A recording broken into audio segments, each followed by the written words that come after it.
سے ٹائم نکال کے بھی میں آپ کی ایکٹیویٹیز دیکھتا رہتا ہوں تو آپ کافی زیادہ مصروف بھی ہوتے ہیں. پہلے تو یہ بتائیں آج یہاں پہ آ کے کیسا لگ رہا ہے؟ بچوں کی پرفارمنسز بھی آپ نے دیکھی, بچے یہاں پہ موجود ہیں اور ایک آپ آلریڈی یہاں پہ آ بھی چکے ہیں ہمارے ہاسپٹل میں, کیا کہیں؟ پہلے تو سب کو السلام علیکم ورحمۃ اللہ وبرکاتہ, اور لاکھوں کروڑوں درود نبی اکرم صلی اللہ علیہ وآلہ وسلم کی ذات اقدس پر. میں یہ کہوں گا کہ خدا کے بندے تو ہیں ہزاروں, بنوں میں پھرتے ہیں مارے مارے. میں اس کا بندہ بنوں گا جس کو خدا کے بندوں سے پیار ہوگا.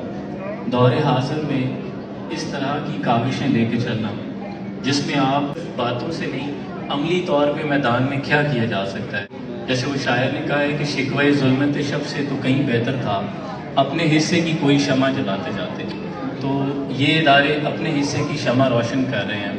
تو میں سمجھتا ہوں کہ اس پرفتن دور میں نفس نفسی کے عالم میں دوسروں کا درد محسوس کر لینا یہ بہت بڑی غنیمت ہے. اگر کوئی سمجھتا ہے کہ بینائی اس چیز کا نام ہے کہ آپ اندھیرے, روشنی اور سفید, کالے اور رنگوں میں فرق کرتے ہیں, تو یہ بینائی نہیں ہے. اصل بینائی ہے جب آپ چہروں پہ لکھے درد کے عنوان پڑھ رہے ہیں, آپ دوسروں کے درد محسوس کر لیتے ہیں.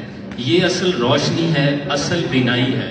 آپ سب لوگ جو اس ٹیم کا حصہ ہیں, جو کنٹریبیوٹرز ہیں, جتنے بھی لوگ اس کے ساتھ تعاون کر رہے ہیں, میں سب کی عظمت کو سلام پیش کرتا ہوں. سب کو خراج عقیدت اس کا صرف اور صرف اللہ کی ذات آپ کو دے سکتی ہے, اور انشاءاللہ آپ سرخرو اور سرفراز ہوں گے. آپ سب کے لیے میری طرف سے بہت سی محبت اور سلام.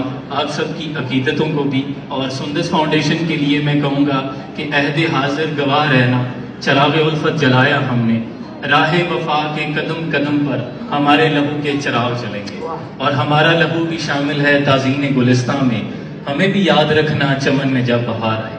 بہت سی محبتوں کا شکریہ. تھینک یو سو مچ. اسد بھائی میں چاہوں گا تھوڑا سا ہمارے ساتھ رہیں, کچھ بچوں کو ٹیم سامنے ڈسٹریبیوٹ کرنا ہے.